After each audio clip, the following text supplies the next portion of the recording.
Input చెప్పండి.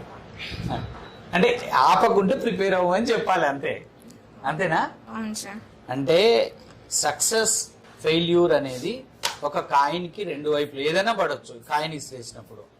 So fail అయినంత మాత్రాన మనం ఏదో వెనకబడ్డట్టు కాదు, సక్సెస్ అయినంత మాత్రాన మనం ఏదో తోపు కాదు. ఇప్పుడు ఈ ఇంటర్వ్యూలో సక్సెస్ అయినాం, ఇవాళ ఆఫర్ వచ్చింది, మనం జాయిన్ అవ్వలే. అట్లా జాయిన్ అవ్వని వాళ్ళు నెక్స్ట్ ఇంటర్వ్యూలలో ఫెయిల్ అయిన వాళ్ళు ఉన్నారు.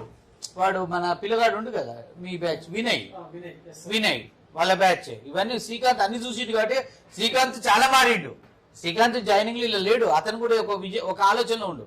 ఎందుకంటే అతని కళ్ళతో చూసిన వినయ్ వీళ్ళ బ్యాచ్ అబ్బాయి వాడు చాలా ఇంటర్వ్యూలో సెలెక్ట్ అయ్యాడు. విన్ఐటీలో సెలెక్ట్ అయ్యాడు. విన్ఐటీ అంటే ఏంటంటే భరత్ అని మన ఓల్డ్ స్టూడెంట్ చేసే కంపెనీ, మంచి శాలరీలు ఇస్తారు వాళ్ళు.